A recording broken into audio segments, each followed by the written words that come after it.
Presidente do Supremo, ministro Dias Toffoli, remete a ação que questiona a extinção do Ministério do Trabalho ao relator do processo. Médium João de Deus é ouvido pelo Ministério Público de Goiás sobre supostos crimes sexuais envolvendo vítimas de São Paulo, Distrito Federal e Goiás. Presidente do Superior Tribunal de Justiça mantém prisão preventiva de suspeito investigado por roubo à lotérica que teria mantido reféns presos em banheiro. A prisão preventiva foi decretada porque foi reconhecido pelos funcionários e nas imagens do sistema de câmeras de segurança de uma lotérica. Ministério Público do Distrito Federal e Território se manifesta pela abertura de procedimento criminal contra os policiais militares que teriam divulgado vídeo falso nas eleições. E as regras para concessão e uso do Vale Transporte. O Vale Transporte só pode ser usado pelo próprio trabalhador. Se ele for vendido ou se outra pessoa utilizar o vale, o empregado está sujeito a uma séria punição.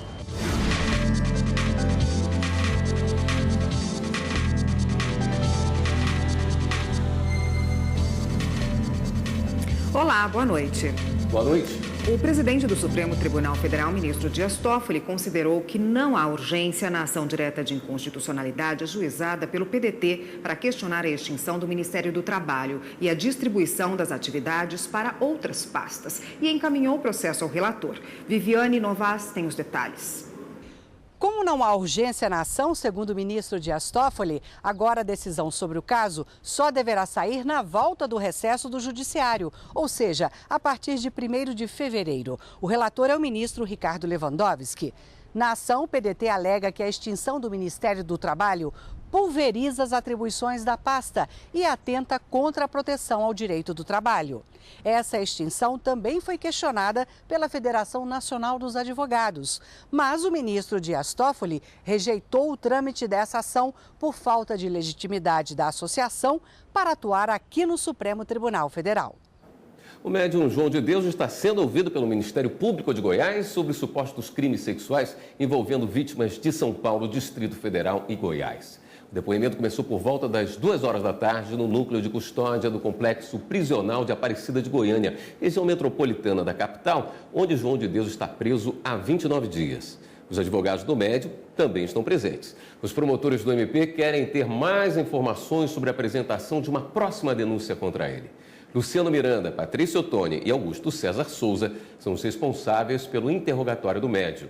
Em todas as 3 vezes em que já foi ouvido, 2 pela Polícia Civil e 1 pelo MP de Goiás, o médium negou que tenha praticado quaisquer crimes.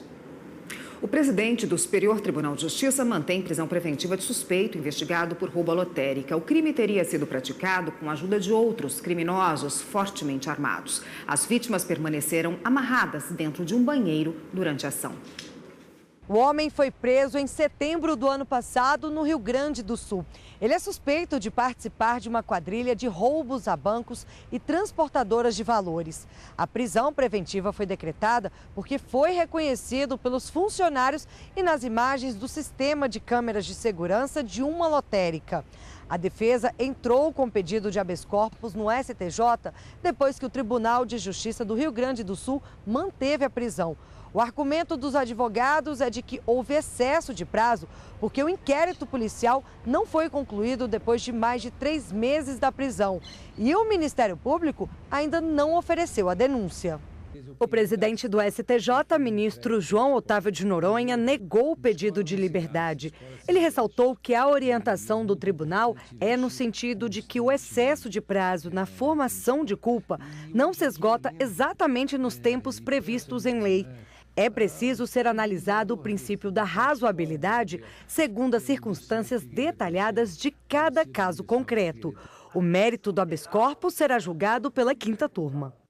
O Ministério Público do Distrito Federal e Território se manifestou a favor de abertura de procedimento criminal contra 2 policiais militares.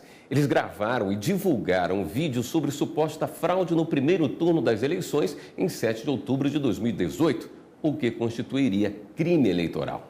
Fernanda Porto tem outras informações. A análise do MP foi que os militares não seguiram o protocolo de atuação com o equipamento da Justiça Eleitoral e assumiram o risco de contribuir com a perturbação no dia das eleições. No vídeo, que viralizou nas redes sociais, os militares aparecem dizendo que foram procurados por um mesário que fez um teste nas urnas eletrônicas. O mesário teria visto que já existiam votos computados. Além disso, o lacre estaria comprometido. Mas a investigação comprova que não houve fraude eleitoral. E agora o caso segue para abertura de processo criminal. Quem está em débito com a Justiça Eleitoral fica impossibilitado de emitir a certidão de quitação, essencial para o exercício de vários direitos, como, por exemplo, assumir uma vaga na administração pública. Daniel mora em Londres e, como não transferiu o título de eleitor, não votou em nenhum dos turnos das eleições de 2018. De férias em Brasília, procurou um cartório para regularizar a situação. Toda vez que eu venho em Brasília, que é o lugar onde eu nasci, eu gosto de regularizar a situação. Futuramente, se eu quiser fazer algum concurso, alguma coisa, é importante você estar com tudo atualizado, né? A ausência no pleito é uma das principais causas que impossibilitam a emissão da certidão de quitação eleitoral. Mas a inelegibilidade e a condenação transitada em julgado também motivam essa situação. E sem a certidão, o eleitor deixa de exercer vários direitos, como, por exemplo, tirar passaporte ou carteira de identidade e assumir um cargo público, seja efetivo ou em comissão. O ideal, segundo esse advogado, é se manter em dia com a Justiça Eleitoral. A importância da quitação eleitoral ela está replicada em todos os setores.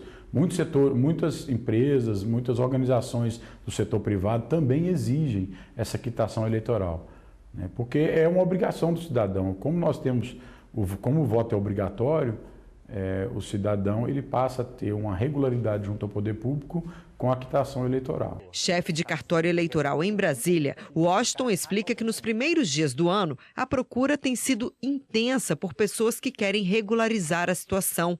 A maioria não votou ou justificou dentro do prazo estabelecido por lei. No início do atendimento, o volume tem sido grande, né? Durante o dia, o volume diminui um pouco, mas assim, nesses primeiros dias do ano, o movimento tem sido intenso exatamente de pessoas regularizando a inscrição eleitoral por ter se ausentado ao exercício do voto. Em casos de pessoas que estavam no exterior, ainda é possível justificar a ausência no pleito, sem o pagamento de multa, o que pode ser feito em até 30 dias a partir do momento em que o eleitor retorna ao Brasil. Já os brasileiros que ficaram no país e não votaram, o período de justificativa se encerrou. Mas para não ficar em débito com a Justiça Eleitoral, é preciso preencher o formulário disponível no sistema Justifica do TSE e pagar a multa de R$ 3,51 por turno ausente. Em seguida, é só procurar um cartório com o comprovante do pagamento. De lá, o eleitor já sai com a certidão em mãos. É importante que a pessoa faça consulta dos seus dados no título de eleitor pela internet para saber como é que está, porque isso influencia na emissão de outros documentos, na emissão de outras certidões em outros órgãos públicos também, né? Não só na Justiça Eleitoral. É bom estar em dia, né? Com tudo certo. E a certidão de quitação eleitoral pode ser emitida pelo site do TSE ou dos tribunais regionais eleitorais. E você vai ver no próximo bloco do Jornal da Justiça. As regras para a concessão e o uso do Vale Transporte.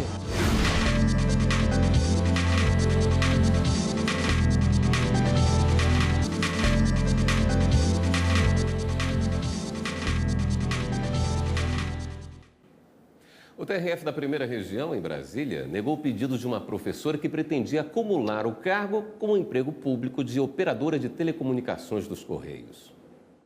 A acumulação de cargos públicos é proibida por determinação do artigo 118 da Lei 8.112, que trata do regime jurídico dos servidores públicos civis, e também pelo artigo 37 da Constituição Federal. Mas existem exceções. A Constituição estabelece que, quando houver compatibilidade de horários, o servidor pode acumular 2 cargos de professor, um de professor com outro técnico ou científico e 2 cargos ou empregos privativos de profissionais de saúde com profissões regulamentadas. Recentemente, o TRF da Primeira Região julgou o processo de uma professora da Secretaria de Educação do Distrito Federal que pediu para acumular este cargo com o emprego público de operadora de telecomunicações dos Correios. Mas o tribunal negou o pedido. Na decisão proferida aqui pelo TRF da Primeira Região, o relator, juiz federal Ciro Arapiraca, destacou que o cargo de operador de telecomunicações, que é de nível médio, não possui caráter de tecnicidade ou cientificidade, conforme estabelece a Constituição Federal. Este especialista em direito administrativo e em servidor público explica que a definição de cargo técnico tem relação com formação superior. Não é apenas, você tem, por exemplo, no serviço público, vários cargos que têm denominação técnico, né? Técnico judiciário, técnico legislativo, mas não são cargos de natureza técnica para os efeitos da jurisprudência, do que o Supremo e os tribunais têm decidido. Porque para cargo de natureza técnica e, portanto, acumulável com outro de professor, você precisa que esse cargo tenha nível superior e seja de uma profissão específica e regulamentada. Então, e não basta que aquele que desempenha o cargo tenha esta qualificação. A atribuição do cargo, a exigência do cargo tem que estar relacionada a essa qualificação. Então, não basta ter o nome técnico e ser um cargo de nível médio que exija alguma especialidade de atuação. O advogado acrescenta que a vedação do acúmulo e os casos de exceção estão relacionados à qualidade na prestação do serviço público. Por uma questão de eficiência e de desempenho adequado dos cargos, se concluiu, política, judicialmente naquela época, que algumas carreiras admitiriam essa acumulação e outras não. Então, as que não estão excepcionadas, aquelas que estão fora das exceções, se entende que não poderia ser acumulado e para permitir a acumulação tem que estar realmente inserido ali no que a Constituição atendeu. E a legislação trabalhista deixa claros os direitos do trabalhador, além de registro em carteira, 13º salário, também as férias remuneradas, por exemplo. O Vale Transporte também é um dos direitos dos trabalhadores, mas como em todo benefício, há regras a serem seguidas para ter acesso a ele. Este cartãozinho que o passageiro usa na roleta do ônibus é um dos direitos trabalhistas obrigatórios no país. A facilidade para você pagar, não tem que ficar pegando troco nem nada, já é o valor correto, o valor certo. Eu gosto dele, é muito bom, porque a passagem é muito cara e não dá. Eu tem dias 4 ônibus, aí dá muito caro. Para mim é vantajoso porque às vezes o passe em si não é suficiente, então para mim é ótimo, a empresa cede a quantidade suficiente que a gente precisa. O benefício existe há 33 anos. O empregador deve conceder o vale só para os funcionários que usam transporte público no trajeto casa-trabalho-casa. O valor a ser descontado do empregado é de 6%. Se o gasto for maior, a empresa paga a diferença. Agora, se o trabalhador gastar menos do que os 6% do salário, aí a empresa pode fazer um ajuste descontando do funcionário o valor real. A legislação não permite que a empresa troque o vale-transporte por dinheiro, mas há 2 exceções. A primeira delas concerne a situação do empregado doméstico, que tem previsão expressa em lei própria, que é a Lei Complementar 150. No artigo 19 está prevista a possibilidade de se substituir a concessão do vale-transporte pelo pagamento de um benefício em dinheiro. Então, essa possibilidade está expressa na Lei Complementar 150. Uma outra situação em que se admite a possibilidade de se pagar um auxílio transporte, não propriamente ofertar o vale, é a situação do estágio. O vale-transporte só pode ser usado pelo próprio trabalhador, se ele for vendido ou se outra pessoa utilizar o vale. O empregado está sujeito a uma séria punição. Se isso for comprovado de fato que ele não está utilizando, ele é passível de justa causa, né? Porque isso constitui uma falta grave, né? Então é passível de uma justa causa. Esta faculdade do Distrito Federal tem 203 funcionários. 35% optaram pelo Vale Transporte. A secretária Tamires Gonçalves pega um ônibus para vir para o trabalho.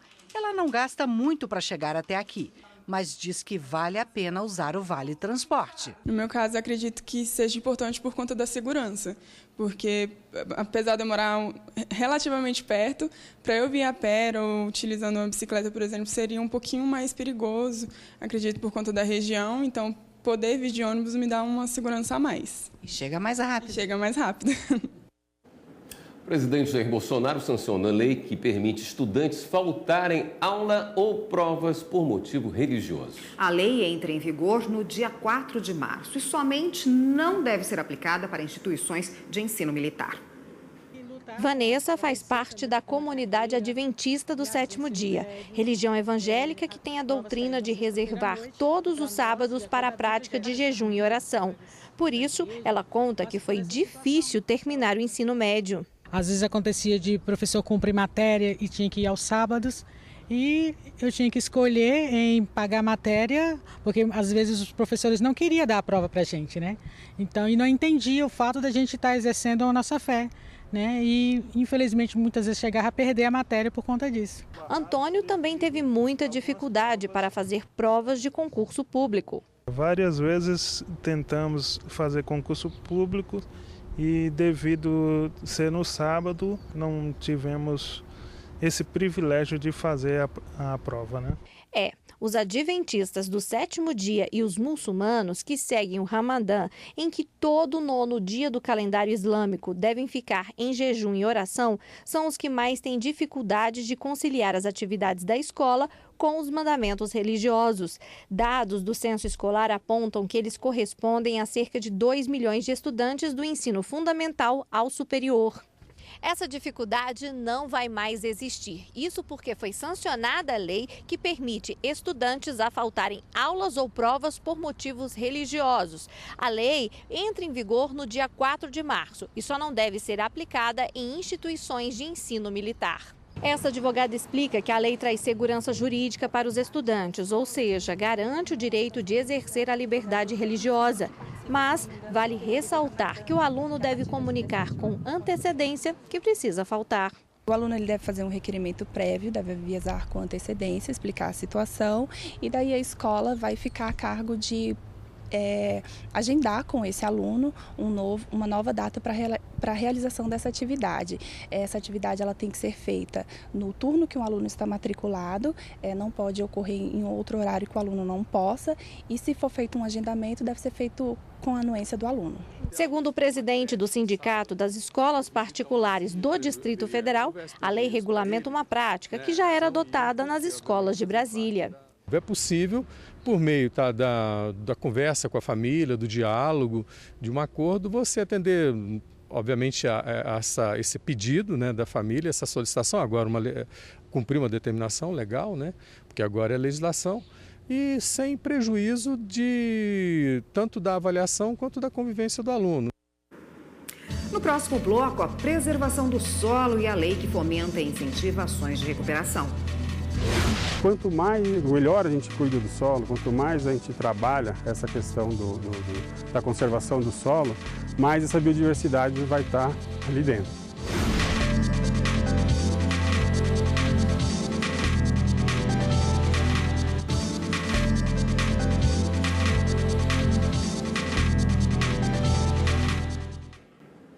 Quando a gente fala em preservar a natureza, a maioria das pessoas pensa nas árvores, plantas, nos animais, na água.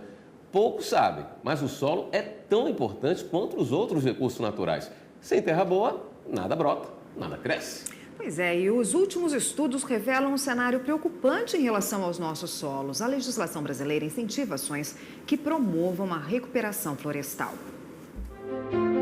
O mundo está em constantes mudanças. Cada vez mais aumenta a demanda por água, energia e solo.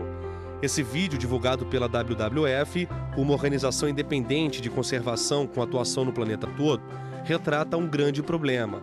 Essa é a nossa casa, o planeta. Em 1880, a população mundial era de pouco mais de 1 bilhão. Hoje é 7 vezes maior.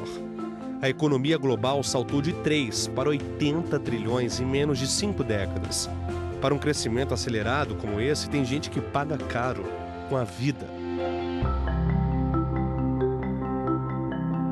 Populações monitoradas de vertebrados diminuíram 60% em apenas 40 anos.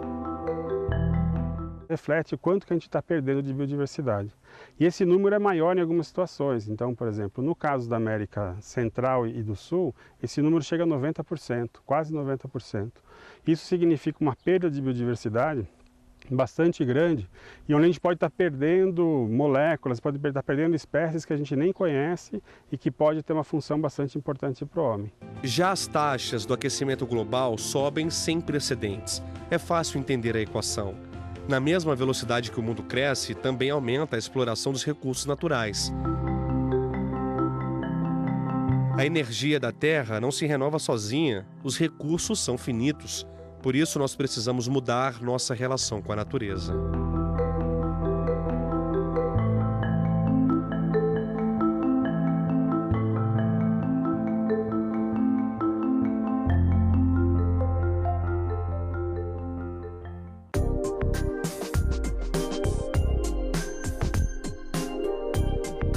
Do solo surge a vida. Há centenas de espécies vegetais usadas como alimento e ervas medicinais. Boa parte do que há na superfície da Terra ainda é desconhecida pela ciência. Debaixo do que vemos, há riquezas minerais, água pura, grande variedade de insetos, fungos e bactérias, um reduto da vida. No fim do primeiro trimestre, a Plataforma Intergovernamental sobre Biodiversidade e Serviços Ecossistêmicos, com sede na Alemanha e que reúne mais de 100 países, divulgou a última avaliação de degradação e restauração dos solos. Os dados preocupam autoridades e ambientalistas.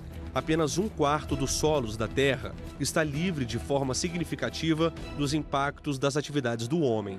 Pelo ritmo de ocupação desordenada, a projeção é de que essa fração seja reduzida para apenas 1/10 até 2050. 1/4 de toda a biodiversidade do mundo está abaixo dos nossos pés, no subsolo. Isso reflete muito no cuidado com o solo. Então, quanto melhor a gente cuida do solo, quanto mais a gente trabalha essa questão da conservação do solo, mais essa biodiversidade vai estar ali dentro. E essa biodiversidade tem uma importância bastante grande, assim, né? Tanto do ponto de vista de manter o solo vivo, então para a produção agropecuária, né, você ter um solo que tenha minhocas, que tenha, né, fungos, que tenha bactérias, isso reflete na produção, né? E também tem uma questão sobre a própria biodiversidade do solo em si, como um local onde você tem moléculas que estão ali sendo produzidas. Edgar explica que recentemente a WWF divulgou o 12º relatório Planeta Vivo, versão 2018. O documento traz os resultados do monitoramento da biodiversidade do planeta e mostra a escala de produção dos alimentos e como o homem está levando a natureza ao seu limite de escassez. Isso quer dizer que uma área poderia ser altamente produtiva e não está sendo utilizada para nada. A degradação do solo está diretamente ligada ao manejo inadequado. Se você deixa o solo muito tempo descoberto, por exemplo, sem uma cobertura verde, né? Se você deixa o solo, se você mexe muito esse solo, se você revira muito esse solo, se você acaba trazendo práticas que inclusive, né, tiram a matéria orgânica do solo, né, que é responsável pela manutenção da vida do solo, você acaba tendo um solo degradado. Quando o solo é devastado, aos poucos perde o potencial produtivo. Se nada for feito, ele chega ao ponto de perder a capacidade de fertilização em alguns anos. Você tem que fazer intervenções mais pesadas, né? Depende do sistema que você quer implantar, mas é possível você resgatar isso daí. Principalmente com o manejo de matéria orgânica, manejo de plantas em cima das espécies, daí você usar, em alguns casos, uma adubação, uma calagem. Então é possível você recuperar o solo. Vamos ficar por dentro das últimas notícias? É hora do Giro na Rede.